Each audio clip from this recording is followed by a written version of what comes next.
My name's Judith Allnatt and I'm going to read from my latest novel, which is called The Silk Factory. The heroine of the story, Rosie, has recently lost her mother and she's inherited a house that's part of an old silk factory. And as she explores the house, she comes across her mother's belongings and struggles with the weight of the loss and the strangeness of the new place.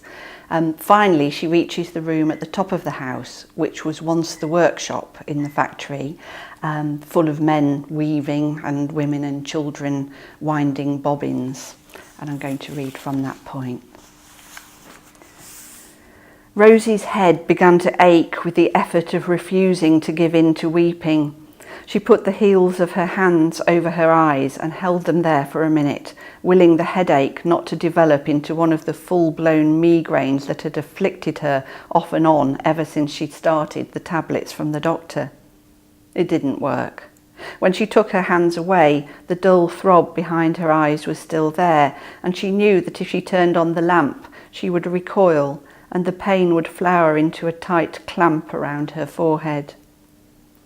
She stood in the darkening room, looking out of the window.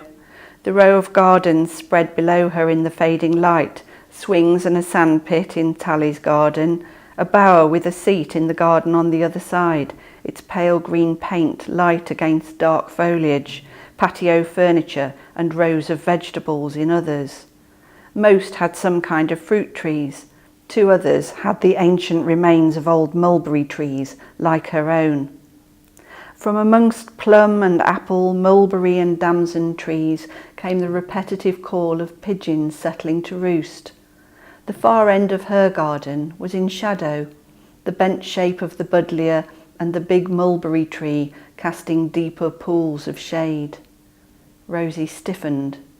A small figure was squatting under the mulberry tree amongst the rubble and briars, her face and bare arms white in the dimness. Her hands were moving quickly amongst the weeds, as if she were searching for something, her arms plunged deep into nettles and brambles. Rosie gasped. Her head pounding, she reached across the table to open the window and call out to stop her. The girl was scrabbling desperately, as if trying to recover some precious treasure, oblivious to stings and cuts. Rosie tried the long metal bar of the catch. It wouldn't come undone. She pushed against it. The window was locked. The girl stopped suddenly and looked over to her left as if she had heard something. Keeping her head down as if afraid she would be seen, she glanced from side to side as though checking her escape route, unsure whether to make a dash for it. Like a sparrow in fear of a hawk, she froze and cocked her head to listen. Quickly, she rummaged again. Then, startled once more, she half stood, clutching the cloth of her apron, twisting it between her hands, as if in an agony of uncertainty whether to stay or flee. Rosie felt a strange dizziness coming over her, as if she were being drawn towards the child, the kind of vertiginous pull exerted by a mill pond or a drowned quarry, deep, dark water that pulled you in.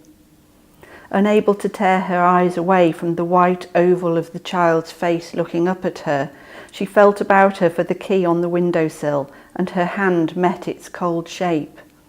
She groped for the window catch, her hand trembling. She fumbled with the catch, dropping her eyes to see how to get it undone. And, in the moment that she looked away, the spell was lifted. She gave a little cry and stepped back into the room, dropping the bar as if it were hot. Outside, a blackbird flew low across the lawn, uttering its chattering alarm call, and then the garden was silent. Silent and utterly empty.